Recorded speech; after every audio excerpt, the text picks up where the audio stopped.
If you have a Tesla Model 3 and either have no liner in your frunk or maybe just the carpet one that's provided by Tesla, you probably feel like you could do a little bit better. So that's why today inside of this box I have the TUROAZ waterproof heavy duty frunk liner. Now if you're keeping score at home, that's great because if you keep drinks in there and something spills, it'll stay inside of here and you can just pick it up and shake it out or something to get the water out. And I'm very surprised by it. I mean, this thing's extremely lightweight. Okay, this is, you know what? This is pretty impressive.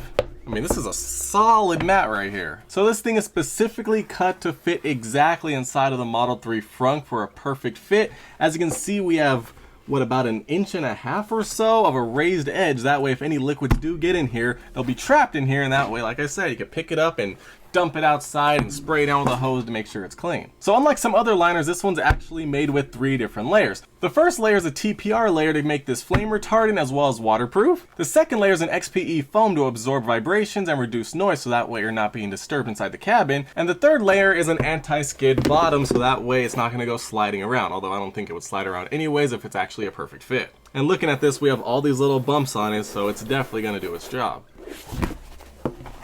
And this thing feels very high quality, it looks great, I mean it's not bending whatsoever, no flex. So without further ado, let's head out to the Model 3 and get this thing installed. You guys gotta do me a favor and ignore the dirtiness. We have some crazy weather over here. We're gonna pop the frunk, and as you can see, no frunk mat, nothing. It gets stained, it gets dirty, it is what it is. But now we're gonna take this and literally just drop it into place. It's actually cut out perfectly, although I think it is gonna have to form a little bit because the frunk's not completely flat. It does kind of curve over a little bit, so this isn't really sitting in there completely perfectly, although I'm sure once the sun hits it and it starts forming to it, it'll look just fine. But it's so hot out here, I'm thirsty. Oh no, I spilled some water.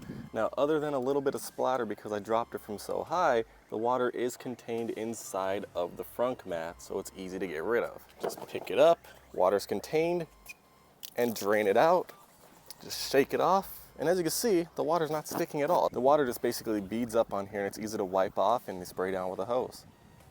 So I'm gonna just throw this back inside, and it should be good to go once it sits in here for a while with the sun. So with everything said and done, it's a very good frunk mat, very high quality. It just has to mold into the shape of the frunk because the frunk isn't completely flat, which I'm sure it'll definitely do once the sun hits it and it starts melting down. It'll be a perfect fit. But it was very easy to clean. The water just came right off, just beat it up. And all in all, it's a definite upgrade over a carpet mat or no mat at all. So I'm definitely happy with it.